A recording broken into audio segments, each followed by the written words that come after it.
Title: Underwater Utopia. One-third of Pakistan submerged, evacuation in chaos. TLDR, Pakistan's got water. Moment. With one-third of the country submerged under floodwaters, evacuation efforts are floundering. Thousands from mountainous regions are instructed to bounce, but helicopters are battling to connect with those stuck in the disaster. Underwater antics are usually associated with marine life and submarines, right? Well, Pakistan has been unwillingly thrust into the under-the-sea limelight. With a whopping third of its landscape turned into a gargantuan water park, authorities are grappling to initiate a mass exodus from affected areas. The bulk of the evacuation orders has been handed out to the denizens of the mountainous regions, and one would think, hey, the mountains, surely they're high and dry. Well, no, folks. Even the peaks are weeping rivers.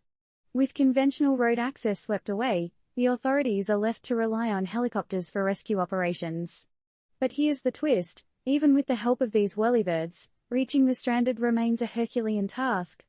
Is it just me, or does anyone else smell a rat in how we've handled environmental issues so far? As we ride this roller coaster of a rescue operation, let's not forget to ask ourselves, what led us to this point? Climate change isn't a myth, y'all. It's as real as the air we breathe, and the mask we wear, thanks COVID.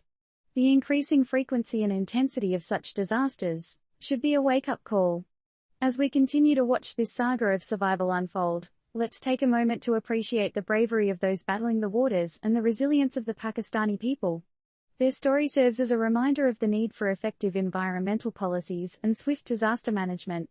Because let's face it, no one wants to trade their comfy beds for an inflatable raft. Yet, at this pivotal point in our planetary existence, one can't help but wonder, are we really doing enough? Are the policymakers, the big corporations, and yes, even us regular folks, doing our part to mitigate climate change? Or are we just drop in the ocean? And finally, the question we leave you with today, as we ponder on the image of a third of Pakistan underwater, how many more wake-up calls do we need before we stop hitting the snooze button on climate change? Disclaimer: this article does not contain any investment, legal or health advice. Always consult with a professional in these matters.